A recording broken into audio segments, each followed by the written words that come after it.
बहुत ही पुराने जमाने की बात है। किसी शहर में एक राजा राज्य करता था। राजा बहुत ही नेक दिल और दयालु था। ना वह किसी पर अत्याचार करता था और ना ही जुल्म देता था। उसने सजाएं भी हल्की करवा दी थीं, लेकिन फिर भी उसके राज्य में अमन था। सब कुछ खुशी खुशी रहते थे, लोग ईमानदार थे, खुशहाली थी, इसीलिए जुर्म भी कम होते थे। लोग इतने अच्छे थे कि राजा को दुआ देते थे। राजा की रहमदिली का यह हाल था कि इंसान तो इंसान, वह जानवरों पर भी जुल्म नहीं होने देते थे। एक बार की बात है, बरसात का सुहाना मौसम था। राजा अपने मंत्रियों और वीरों के साथ सैर पर निकल पड़ा। जंगल के पास उसने डेरे डाले। राजा के लिए तंबू लगाया गया और कई तरह के खेल तमाशे और मौज मस्तियां होने लगीं। जंगल में मंगल रचा हुआ था। अच्छे अच्छे पकवान बन रहे थे। खाने का वक्त हुआ तो दरी बिछाई गई। तो राजा ने देखा कि एक बहुत ही बड़े पेड़ पर एक बहुत बड़ा बंदर बैठा हुआ सब कुछ चुपचाप खामोशी से देख रहा था। उसमें बंदरों वाली कोई भी हरकत न थी और ना ही खाने की कोई चीज लेकर भागा था और ना ही किसी को परेशान किया था। राजा ने अपने नौकरों से कहा कि थोड़ा सा खाना और फल इस बंदर के सामने भी डाल दो। नौकरों ने कुछ फल और रोटी उस बंदर के पास पत्थर पर रख दी। बंदर पेड़ से नीचे उतरा और एक कोयले का टुकड़ा लेकर कोयले से कुछ लिखने लगा। फिर उसने वह कोयला राजा की तरफ फेंक दिया। राजा खुद भी यह तमाशा देख रहा था और वह कोयले से लिखा हुआ राजा ने पढ़ा कि उस पर लिखा था, मैं ऐसे खाना नहीं खाऊंगा। जैसे राजा के लिए दरी लगाया गया है, ऐसा ही मेरे लिए भी लगाया जाए। और जैसे बर्तनों में महाराज को खाना पेश किया गया है, वैसे ही बर्तनों में मुझे भी खाना पेश किया जाए, तभी मैं खाना खाऊंगा।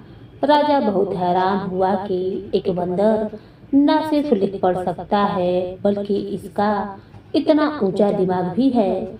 राजा को भी उस बंदर में दिलचस्पी पैदा हो गई।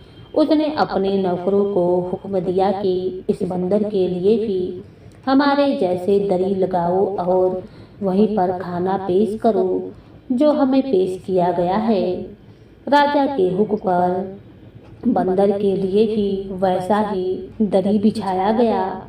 तो बंदर पेड़ से उतरकर नीचे आया और वह बड़ी ही सावधानी से हाथ धोकर आकर दरी पर बैठ गया। और राजा बहुत ही हैरानी और दिलचस्पी से यह सब कुछ देख रहा था। बड़ी ही देर में आसमान पर काले बादल छा गए। इधर बंदर खाना खाकर वापिस उस पेड़ पर लौट गया। इधर नौकर जल्दी जल्दी सारा सामान समेटने लगे। तो राजा ने कहा कि एक टाट का टुकड़ा बंदर के सामने रख दो, वह कहीं भीग न जाए, यह किसी का पालतू बंदर लगता है। नौकर टाट का छोटा टुकड़ा लेकर उस बंदर के पास पहुँचे तो उसने झट से लिख कर दे दिया। नौकर राजा के पास गया। उस पर लिखा हुआ था कि जैसा तंबू राजा के लिए लगाया गया है, वैसा ही खेमा और तंबू मेरे लिए भी तैयार किया जाए, तभी मैं सोऊंगा। राजा अब बाकायदा उस बंदर में दिलचस्पी ले रहा था। राजा के हुक्म पर फौरन शाही खेमे जैसा दूसरा खेमा तंबू भी खड़ा किया गया और पलंग और बिस्तर लगाया गया। इतने में बारिश शुरू हो गई। बंदर बड़ी ही नफासत से उतरकर खेमे में आया। राजा जितने दिन भी जंगल में घूमने फिरने के लिए ठहरा था, बंदर हर बात में राजा की बराबरी करता रहा। बंदर हर बात में राजा के बराबरी की फरमाइशें करता रहा। जिस दिन राजा वापस महल में जाने के लिए रवाना होने लगा तो उसने नौकरों से कहा कि इस बंदर से पूछकर आओ कि क्या वह हमारे साथ चलेगा, क्या वह हमारे साथ हमारे राजमहल में रहेगा। बंदर ने फिर से लिखकर भेज दिया कि जैसा हाथी राजा की सवारी के लिए तैयार है वैसे ही हाथी मेरे लिए भी तैयार करो। राजा ने दिल ही दिल में सोचा कि अच्छा मजाक है, इस बंदर को साथ रखना चाहिए। ऐसा समझदार और पढ़ा लिखा बंदर तो कहीं नहीं मिलेगा। राजा ने हुक्म दिया कि एक हमारी जैसी सवारी और तैयार करो और इस बंदर को भी हमारे राजमहल ले चलो। बंदर बड़ी ही शान से शहर में दाखिल हुआ। उसका हाथी राजा के हाथी के साथ साथ चल रहा था। शहर के लोग बड़ी हैरानी से तमाशा देख रहे थे। महल में पहुंचकर राजा ने कहा कि बाहर जो नौकरों के लिए मकान है उनमें से एक मकान बंदर के लिए खाली कर दिया जाए। बंदर को अब कागज कलम भी दे दिया गया था। उसने कागज पर लिखा कि मैं यहाँ नहीं रहूँगा। जैसा महल राजा का है वैसा ही महल मेरे लिए भी तैयार करवाया जाए। वैसी ही सारी आशाएं, ऐशो आराम और सहूलियत भी हो, फिर मैं रहूँगा, वरना मैं वापस जंगल में चला जाऊँगा। राजा का एक महल और भी था जहाँ वह गर्मी के मौसम में रहा करता था। उस महल को राजा ने बंदरों के रहने के लिए तैयार करवा दिया और बंदर उसमें रहने लगा। नौकरों को बहुत बुरा लगता था कि उन्हें एक बंदर की सेवा करनी पड़ रही है और एक बंदर की खिदमत उन्हें शाही एहतमाद के तहत करनी पड़ रही है। लेकिन राजा का हुक्म था और राजा की रानी को भी उस बंदर से बड़ी ही चिढ़ हो गई थी। रानी बार बार राजा से कहती रहती थी कि इस बंदर को वापस जंगल में छुड़वा दीजिए या कोई बुरी आत्मा लगती है। लेकिन इस बात पर राजा राजी नहीं था। इधर बंदर ने दरबार में आकर बैठना शुरू कर दिया। बंदर सारे मुकदमे बड़े ध्यान से सुनता। अगर बादशाह कोई गलत फैसला देने वाला होता तो बंदर झट से उसके हाथ से कागज कलम लेकर फाड़ देता और सही फैसला लिखकर उसके सामने रख देता था। शुरू में तो राजा को बड़ा ही गुस्सा आया, लेकिन फिर उसे इस बात का एहसास भी हुआ कि बंदर की वजह से वह बहुत सी गलतियों से बच गया है। बेगुनाह लोग सजा से भी महफूज रहे हैं और भी ऐसे फैसले करने में बंदर ने मदद की जो राजा और उसके राज्य के लिए फायदेमंद था। धीरे धीरे बादशाह अपने सभी फैसले और अपने हुक्म देने से पहले बंदर को दिखाने लगा। दरबारी भी इस अक्लमंद और पढ़े लिखे बंदर के अब आदी हो चुके थे, लेकिन रानी की दुश्मनी उस बंदर से कम नहीं हो रही थी। रानी लगातार राजा से कहती कि इस बंदर को कहीं उठवा कर फेंकवा दो, जंगल में छोड़ाओ, नहीं तो एक दिन यह आपकी सारी सल्तनत पर कब्जा कर लेगा। हमारा कोई बेटा भी नहीं है जो हमारी मदद कर सके या आपको हटाकर खुद राजगद्दी पर बैठ जाएगा। राजा अपनी पत्नी को समझाता, महारानी अब यह मुमकिन नहीं है। अब देख रही हैं यह कोई मामूली बंदर नहीं है। अब तक वह हमारे लिए फायदेमंद ही साबित हुआ है। हमारे राज्य में, हमारी सल्तनत में इसकी वजह से बेहतरी आई है। लेकिन रानी को चैन नहीं आया। उन्होंने बंदर को जान से मरवाने की साजिश की। बंदर के लिए जो खाना भेजा जाता था उसमें जहर मिलवा दिया गया और उस दिन बंदर ने खाना नहीं खाया और राजा को एक पर्चे पर लिखकर भिजवा दिया। मुझे मरवाने की कोशिश की आपने, आपके खानदान को बहुत महंगी पड़ेगी। राजा को जब इस साजिश और जहर के बारे में पता चला तो उसे बहुत गुस्सा आया। नौकरों को बुलाया और डांट फटकार कर उन्हें भगा दिया और रानी को समझाया कि आइंदा से ऐसी कोई बेवकूफ़ी मत करना। रानी दिल ही दिल में जल भुन कर रह गई। राजा की एक ही खूबसूरत बेटी थी। राजा अपनी बेटी को जान से भी ज्यादा चाहता था और उसे बहुत अजीज रखता था। बंदर के चर्चे उस राजकुमारी ने भी सुन रहे थे और राजकुमारी को उस बंदर को देखने का शौक भी पैदा हो गया था। एक दिन बंदर दरबार से निकलकर अपने महल जा रहा था। राजकुमारी अपनी सहेलियों के साथ खड़ी होकर उसे देखने लगी। बंदर ने जब शहजादी को देखा तो रुक गया और राजकुमारी को घूरने लगा। राजकुमारी बंदर से डरकर महल में भाग गई और उस दिन से यह होने लगा कि हर रोज जब राजकुमारी सज संवर कर आईना देखती तो शीशे में पीछे से बंदर का चेहरा नजर आ जाता था। बंदर ना जाने कैसे उसके कमरे में घुसा रहता था। राजकुमारी को डर के मारे अब बुखार चढ़ गया। फिर कई दिनों तक बंदर उसके कमरे में नहीं आया। जब राजकुमारी ठीक हो गई तो फिर बंदर ने आना शुरू कर दिया। उसने पर्चा लिखकर राजकुमारी के हाथों में थमा दिया। उस पर्चे में लिखा था कि क्या तुम मुझसे शादी करोगी? यकीन मानो मैं भी बहुत खूबसूरत हूँ। राजकुमारी यह जानती थी कि यह बंदर है, मुझे कोई नुकसान नहीं पहुँचाएगा, लेकिन उसका डरना भी कुदरती था। धीरे धीरे राजकुमारी का डर अब खत्म हो गया था। उसे उस बंदर से हमदर्दी हो गई। राजकुमारी सोचती कि यह इतना समझदार और पढ़ा लिखा बंदर है, इसने मेरे बाप को इस खतरों से बचा लिया है। हम पर इसके बड़े एहसान हैं और अगर यह बंदर है तो इसमें इसका क्या कसूर है। अब राजकुमारी उस बंदर से डरती न थी। वह थोड़ी देर उसके कमरे में रुकता, उसे देखता और फिर वहां से चला जाता।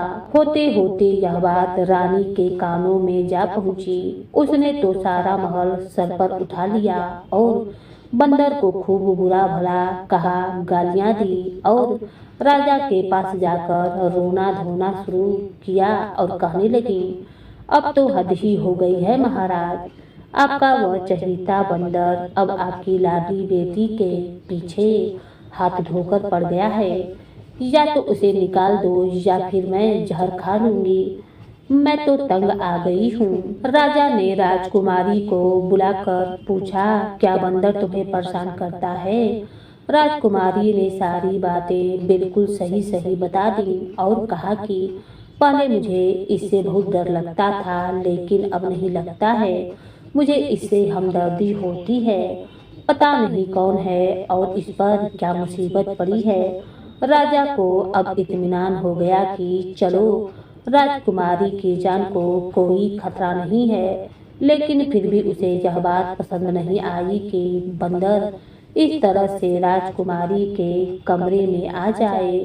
उन्होंने उस बंदर से बात करने का फैसला किया। अगले दिन बादशाह बंदर के महल में पहुंचा। बंदर बगीचे में टहल रहा था। राजा ने बंदर से कहा, देखो मैं नहीं जानता कि तुम कौन हो, लेकिन आज तक मैंने तुम्हारी हर बात मानी है। तुम्हें अपनी बराबरी का दर्जा दिया है, जो शायद कोई दूसरा राजा अपने राज्य में अपनी सल्तनत में बर्दाश्त करेगा। लेकिन अब तुमने मेरी बेटी को परेशान करना शुरू कर दिया है। यह मुझे गवारा नहीं है। इससे पहले कि मैं कोई सख्त कदम उठाऊं, तुम इस हरकत से बाज आ जाओ और सुधर जाओ। बंदर झट से महल से कागज लाया और लिखने लगा। फिर उसने लिखकर राजा को दे दिया। उसमें लिखा था कि मैं आपकी बेटी से शादी करना चाहता हूँ और आपको यकीन दिलाता हूँ कि मैं आपकी बेटी को हमेशा खुश रखूंगा। उसे कभी किसी चीज की शिकायत नहीं होगी। राजा तो हक्का बक्का हो गया। अपनी फूली सी राजकुमारी की शादी इस बंदर से या तो कभी नहीं हो सकता है। उन्होंने साफ कह दिया कि ऐसा मेरी जिंदगी में कभी नहीं हो सकता। बंदर ने राजा की कमर से तलवार निकालकर तान दी और दूसरे हाथ से खींचा और दूसरे हाथ से लिखा कि अगर आपकी जिंदगी में यह मुमकिन नहीं है तो फिर मरने के लिए तैयार हो जाइए। आपको मारकर मैं आपकी बेटी से शादी कर लूंगा। आपने मेरी बहुत खिदमत की है, मैं आपका एहसानमंद हूँ। आपने मेरे ऊपर एहसान किया है, मुझे इस महल में रखा, इसलिए मैं आपके खून से अपने हाथ नहीं रंगना चाहता हूँ। राजा को अपनी मौत सामने नजर आई तो वह बोला, मैं सोचकर जवाब दूंगा। बंदर ने लिखा, जो कुछ भी हो लेकिन वह जवाब हाँ में होना चाहिए। राजा बेचारा महल में वापस लौट आया। बड़ा ही परेशान था। एक तरफ बेटी थी और दूसरी तरफ उसकी अपनी जान। उसकी जिंदगी खतरे में पड़ी हुई थी। वह क्या करता क्या न करता। उसने सारी रात टहलते टहलते गुजार दी, लेकिन अपनी पत्नी को भी उसने कुछ भी नहीं बताया। वह जानता था कि वह महल सर पर उठा लेगी, कहेगी तुम इसे लाए क्यों थे। सुबह हुई तो वह फैसला कर चुका था कि वह कभी अपनी बेटी की शादी इस बंदर से नहीं करेगा। अपनी बेटी को किसी बंदर से ब्याहने के बजाय वह अपनी जान दे देगा। कुछ बातचीत करने के लिए वह राजकुमारी के पास गया और उसे समझाने लगा कि कल अगर उसे कुछ हो जाए तो उसे क्या करना चाहिए, अपनी माँ को कैसे संभालना है और राज्य को कैसे संभालना है और सल्तनत के कामों को कैसे देखना है। कौन कौन वफादार लोग हैं जो उसकी मदद कर सकते हैं। राजकुमारी ने अपनी आंखों में आंसू भरकर कहा कि पिताजी, आज आप कैसी बातें कर रहे हैं। आपका साया मेरे सर पर सलामत रहे। आप 100 वर्ष जिए और राज करेंगे। राजा ने राजकुमारी को समझाया और बोला, बेटी, वह बंदर मेरी जान के पीछे पड़ गया है। कहता है या तो मैं तुम्हारी शादी उससे कर दूं या वह मुझे मार डालेगा। मेरी जिंदगी में तो यह मुमकिन नहीं है कि मैं तुम्हें उस बंदर से ब्याह डालूं। मैं अपनी बेटी की शादी उस बंदर से हरगिज नहीं कर सकता हूँ। बेटी, तुम्हारी माँ उस बंदर को मारने की कई तरकीबें कर चुकी है, लेकिन वह आज भी जिंदा सही सलामत है। वह बंदर बहुत चालाक है। मैं आज उसको साफ जवाब दे दूंगा और शायद वह फौरन ही मुझे मार डाले। तुम अपनी माँ के साथ तहखाने में छुप जाना और उस वक्त तक न निकलना जब तक वह बंदर मायूस होकर वहां से चला न जाए। राजकुमारी कहने लगी, पिताजी, आपकी जान इतनी बेकार नहीं है। आप सिर्फ मेरे पिता ही नहीं बल्कि इस राज्य के राजा भी हैं। आपकी प्रजा का आप पर बहुत बड़ा फर्ज है। राजपाट को कौन देखेगा, सारी आवाम का क्या होगा। आप जाकर बंदर से रिश्ते के लिए हाँ कर दीजिए। अगर मेरी किस्मत में बंदर ही लिखा है तो वह आपके मरने के बाद भी होकर रहेगा। राजा मान गया, लेकिन उसका दिल परेशान था। लेकिन वह मजबूर था। जाकर बंदर को अपनी रजामंदी सुना दी और उसने शादी के लिए हाँ भी बोल दिया। बंदर ने कहा, आप शादी की तैयारियां कीजिए। रानी के कान में जब यह बात पहुंची तो उसने सारा महल सर पर उठा लिया। बहुत रोई धोई, जान देने की धमकियां दी, बाल नोचे, कपड़े फाड़े, लेकिन होनी को कौन टाल सकता है। शादी वाले दिन राजा ने रानी को एक कमरे में बंद कर दिया और शादी हो गई।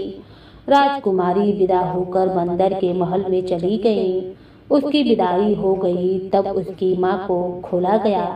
बहुत बवाल किया, रोई धोई, लेकिन अब क्या हो सकता था।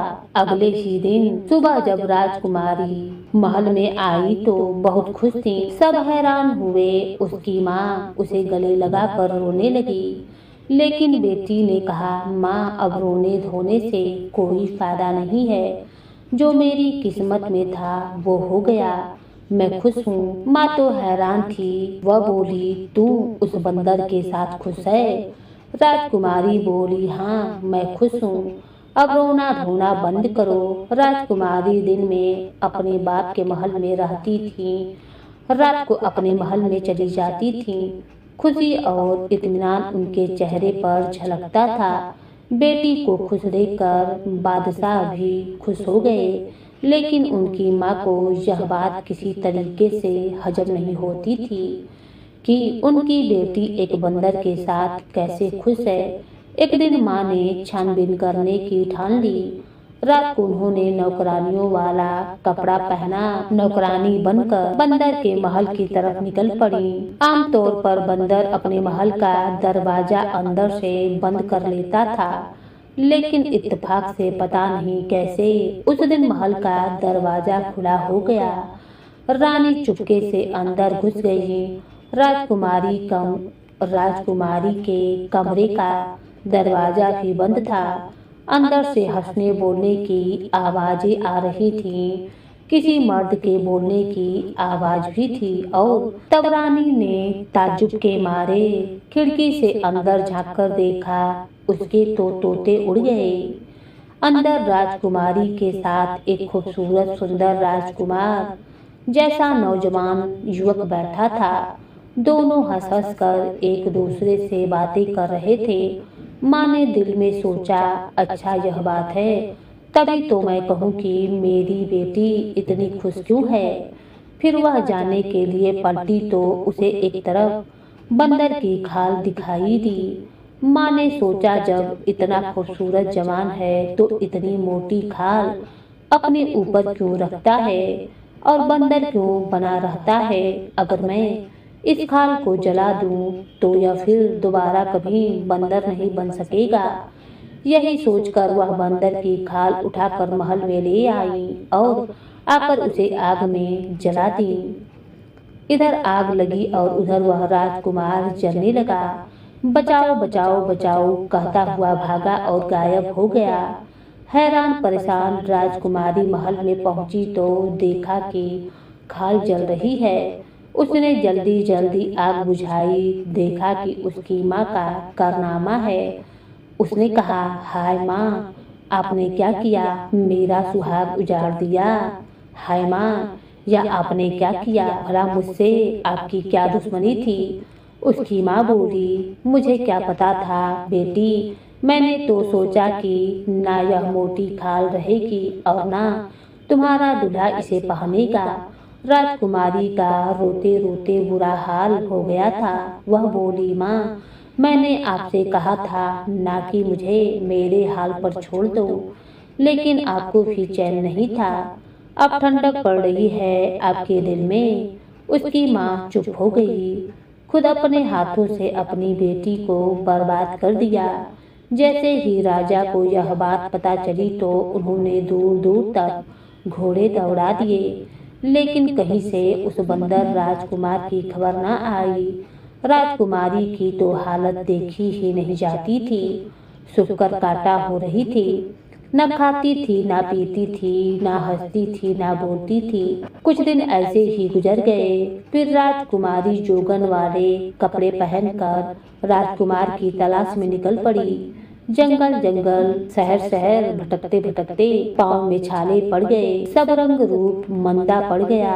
एक दिन राजकुमारी रात को जंगल में एक पेड़ के नीचे बैठी थी। उस पेड़ पर एक चकोर और एक चकोरी बैठे थे। चकोर दरअसल एक खूबसूरत परिंदा था। चकोरी ने चकोर से पूछा, क्या बात है चकोर, तुम इतने उदास क्यों हो। चकोर ने जवाब दिया, क्या बताऊं चकोरी, यहाँ से यूरोप की तरफ एक शहर है, मैं वहाँ के राजकुमार के लिए परेशान हूँ। उसके सारे जिस्म पर बड़े बड़े आंवले पड़े हुए हैं। उसके शरीर पर इतने जख्म हैं कि ना बेचारा सो सकता है, ना ही बेचारा बैठ सकता है। सारे हकीम इलाज कर कर थक गए हैं। किसी भी चीज से कोई फायदा नहीं होता है। चकोरी ने पूछा कि राजकुमार की यह हालत कैसे हुई। चकोर ने कहा, किसी राजा की रानी ने उसे जलाने की मारने की कोशिश की थी। उसकी जान तो बच गई, लेकिन सारा बदन बुरी तरीके से जल गया। चकोरी ने चकोर से पूछा, क्या हमारे शहजादे के दुख का कोई इलाज नहीं है। चकोर ने कहा, एक ही इलाज है। अगर कोई हमारी बीट इकट्ठी कर ले और इन्हें चंदन के साथ घिसकर 40 दिन तक सुबह शाम लगाए तो राजकुमार के जख्म भर जाएंगे। राजकुमारी फौरन समझ गई कि यह उसी के राजकुमार की बात है। चकोरी और चकोरा तो सुबह होते ही उड़ गए और राजकुमारी पेड़ के नीचे गिरी, उनकी सारी भीड़ इकट्ठी की, एक नौकरानी का भेष बदला और यूरोप की तरफ चल पड़ी। कुछ ही मील दूर तक एक शानदार शहर नजर आया। शहर बड़ा ही खूबसूरत था, लेकिन वहाँ की हर चीज पर उदासी छाई हुई थी। लोग खामोश थे, गमज़्यादा थे, चारों तरफ खामोशी ही खामोशी थी। राजकुमारी ने जिससे भी उसकी वजह पूछी, सबसे यही जवाब मिला कि उनका राजकुमार मौत के करीब है, इसीलिए शहर पर मातम छाया हुआ है। राजकुमारी ने बाजार से चंदन खरीदा, सामान खरीदा और शाही महल में जा पहुंची। पहरेदार से कहने लगी, बादशाह से कहो हिमालय की पहाड़ियों से एक नौकरानी आई है, वह राजकुमार का इलाज कर सकती है। पहरेदार दौड़ता हुआ गया और बादशाह को खबर सुना दिया। बादशाह तो इस कदर परेशान हो चुका था कि जो भी राजकुमार का इलाज करने की दवा करता है उसे बुला लेता था। उन्होंने तुरंत उस नौकरानी को अंदर बुला लिया। नौकरानी की शक्ल बादशाह को देखकर शक हुआ कि यह नौजवान लड़की क्या नौकरानी हो सकती है, क्या यह इलाज करेगी। बड़े बड़े नामी ग्रामी इलाज हकीम करके चले गए, फिर भी इनको कोई आराम न हुआ। यह लड़की क्या करेगी। फिर भी उसने पूछा कि भाई तुम क्या कर लोगी। दुनिया भर के तमाम हकीम वैद्य हार चुके हैं, अब तो दवाओं का भी सहारा नहीं है।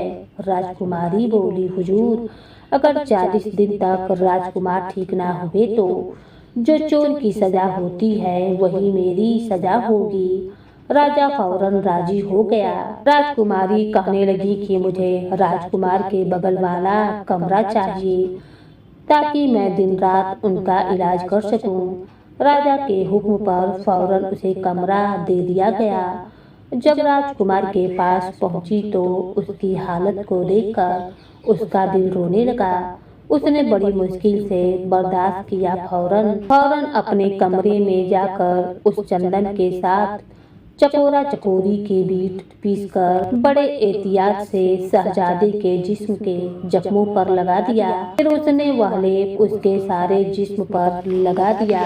दवा लगने के बाद राजकुमार को कुछ आराम हुआ और उसकी आंखें लग गईं। न जाने कितने दिनों के बाद राजकुमार की आंखें लगी थीं। राजा के पास जब यह खबर पहुंची तो उन्होंने यह हुक्म दिया कि उस नौकरानी का हर तरीके से ख्याल रखा जाए। राजकुमारी ने राजकुमार की सेवा में दिन रात एक कर दिया और फायदा भी हुआ। उसके जख्मों को साफ करती, सुबह शाम दवा का लेप करती। इसी तरह एक हफ्ता गुजर गया।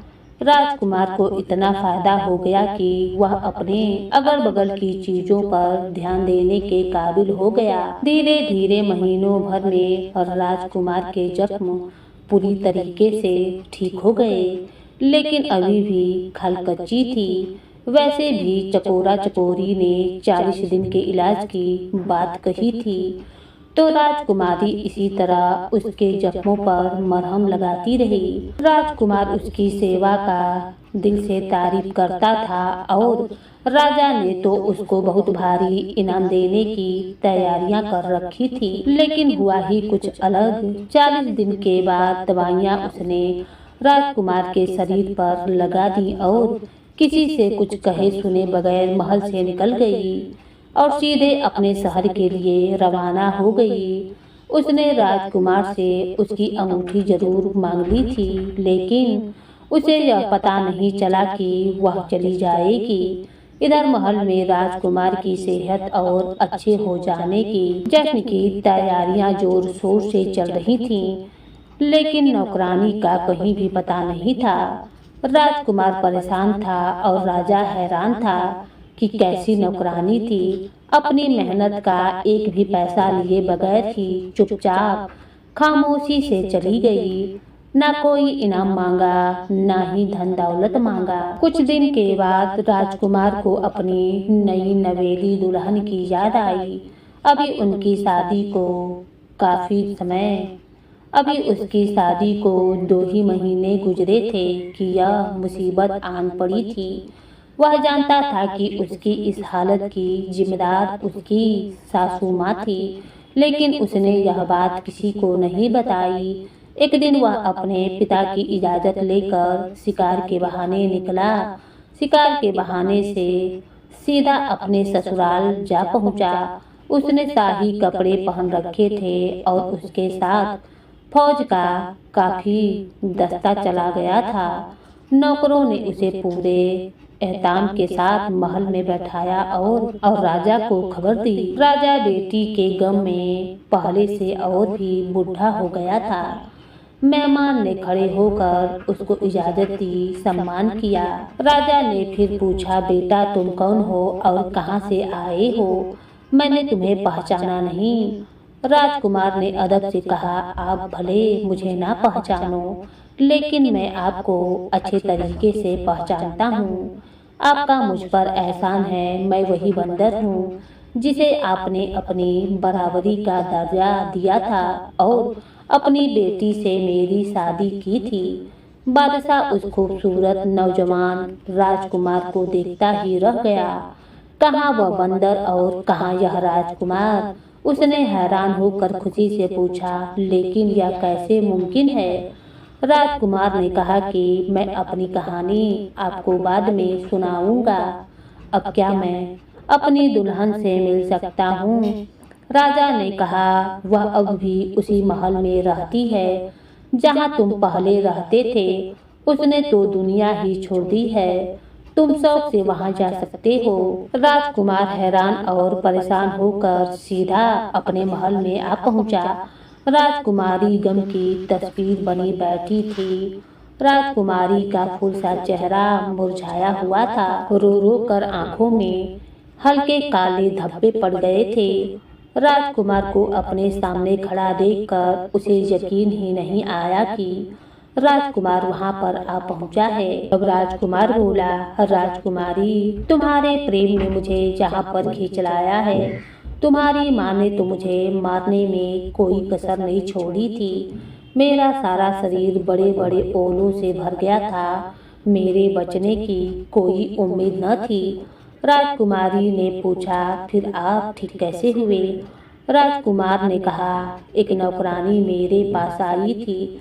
40 दिन मेरे जख्मों पर मरहम लगाया और मेरी ऐसी खिदमत की कि कोई किसी की नहीं करता। राजकुमारी ने पूछा, अच्छा अब तो आप लोग उसे खूब इनाम दिए होंगे और उसे माला माल कर दिया होगा।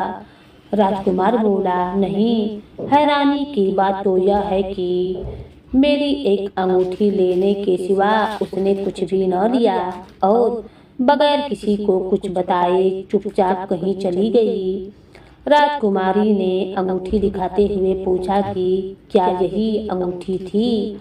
राजकुमार ने कहा, हाँ, मगर तुम्हारे पास कहाँ से आई? राजकुमारी कहने लगी, वह नौकरानी मैं ही तो थी। फिर उसने अपनी सारी सच्चाई उस राजकुमार को बता दिया और अपने कपड़े भी दिखा दिए जो वो पहनती थी। राजकुमार तो बड़ा ही खुश हुआ। तब राजकुमार बोला, तुम्हारी माँ ने मुझे मारने में कोई कसर नहीं छोड़ी थी। राजकुमारी कहने लगी, मेरी माँ भी आपकी दुश्मन न थी। आपको इंसान के रूप में देखकर मेरी माँ ने सोचा कि अगर वह बंदर की खाल जला देगी तो आप कभी भी बंदर नहीं बनेंगे, बल्कि हमेशा इंसान बने रहेंगे। उन्होंने तो मेरा अच्छा ही सोचा था और अच्छा ही जानकर यह किया भी था कि आपको कम से कम मुझे तो यह बता देना चाहिए था कि आपके बंदर के भेष में रहने के पीछे राज क्या है। तो मैं इस खाल की अपनी जान से ज्यादा हिफाजत करती। राजकुमार बोला, असल में मुझे कभी इसका मौका ही नहीं मिल पाया था। हमारी शादी को 2 ही दिन बीते थे। सोचा था इत्मीनान से तुम्हें बताऊंगा, तभी यह मुसीबत आन पड़ी। दरअसल लंबी दास्तान है। राजकुमारी ने कहा, अब बता दीजिए। और राजकुमार ने कहना शुरू किया, या तो तुम जान ही गई होगी कि मेरे पिताजी एक राजा हैं और मैं उनकी इकलौती औलाद हूँ। राजकुमार होने की वजह से मेरी जवानी का वक्त घूमने फिरने और शिकार करने में गुजरता था। तकरीबन साल भर पहले की बात है। मैं अपने सिपाहियों के साथ शिकार करने के लिए निकला। जंगल में मुझे एक बहुत बहुत ही खूबसूरत हिरन नजर आया। मैंने तीर चलाया, लेकिन वह मेरी नजरों से ओझल हो गया। मैंने जब उसका पीछा किया तो मैं अपने साथियों से भी बिछड़ गया था और वह बहुत दूर निकल आया था। मैंने देखा कि एक झरने के किनारे एक बुजुर्ग बैठे हुए हैं और उनके पास एक 10 साल का लड़का लेटा हुआ था, जिसके टांग में से खून बह रहा था। और वह बुजुर्ग उस लड़के के जख्म को धोते जा रहे थे और रो रो कर उस शख्स को बददुआएं देते जा रहे थे जिसने यह तीर मारा था। मेरी शक्ल देखते ही गुस्से से बोले, आदमी हो या बंदर, तमीज और तहजीब तो तुम्हारे अंदर है ही नहीं। या उनके कहने की देरी थी कि मैं बंदर में बदल गया। उन्होंने कहा कि जा और जंगल जंगल भटकता फिर, कोई ठिकाना नहीं मिलेगा तुझे उनकी बददुआओं से। और मेरे हालात से मैं बहुत परेशान हुआ और उनके पांव पकड़कर रोने लगा। मेरी हालत देखकर उस लड़के को मुझ पर तरस आ गया। उसने बुजुर्ग से कहा, दादा, अब इंसान अपनी गलती मान लेता है तो उसे माफ कर देना चाहिए। यह भी शर्मिंदा है, इसे माफ कर दीजिए और दोबारा इंसान बना दीजिए। लड़के ने जब ज्यादा सिफारिश किया तो बुजुर्ग बोला, देख देख इससे सीख कि तूने इसे जख्मी किया और यह तेरी सिफारिश कर रहा है। खैर, मैं अपनी बद्दुआ तो वापस नहीं ले सकता हूँ, लेकिन कम से कम इतना कर सकता हूँ कि साल भर तू बंदर ही रहेगा। जब कोई लड़की तुमसे हमदर्दी करते हुए शादी पर तैयार हो जाएगी तो तब अपनी असली सूरत में तुम वापस आ जाओगे। अगर साल भर गुजरने से पहले तेरी शादी हो गई तो सिर्फ अपनी हमदर्दी बीवी के सामने इंसान की शक्ल में आ सकोगे। लाचार होकर मैं वहां से वापस आ गया। अब मेरा कोई ठिकाना नहीं था, अपने घर भी वापस नहीं लौट सकता था। 6 महीनों तक जंगल में भटकता रहा। फिर एक दिन तुम्हारे पिताजी वहां सैर करने के लिए पहुंच गए। उन्होंने मुझ पर एहसान किया, मुझे अपने साथ ले आए, मेरी हर फरमाइश पूरी की। तुम्हें मुझसे हमदर्दी पैदा हो गई और अपने पिता की जान बचाने के लिए तुमने मुझसे शादी कर ली। बाकी का हाल तुम्हें मालूम ही है। जब तुम्हारी माँ ने मेरी खाल में आग लगाई थी तो इस बद्दुआ की मुद्दत पूरी होने में कुछ ही दिन बचे हुए थे। अभी राजकुमार यह कहानी सुना ही रहा था कि राजा और रानी भी वहां पर आ गए। रानी ने राजकुमार से अपनी गलती की माफी मांगी और राजा ने कहा कि राजकुमार, हमारा कोई बेटा नहीं है, अब तुम हमारे बेटे हो, तो यह राजपाट अब तुम्हें ही संभालना होगा। राजकुमार ने कहा, अभी तो मुझे अपनी पत्नी को लेकर अपने देश, अपने राज्य जाना है और अपने माता पिता से मिलवाना है। वहाँ मेरे माता पिता मेरा इंतजार कर रहे हैं, लेकिन मैं वादा करता हूँ कि आपका हाथ बटाने आता रहूँगा। राजा ने धूमधाम से बेटी की विदाई कर दिया और दोनों खानदान खुशी खुशी जिंदगी बसर करने लगे और वह राजकुमार राजकुमारी खुशी खुशी रहने लगे।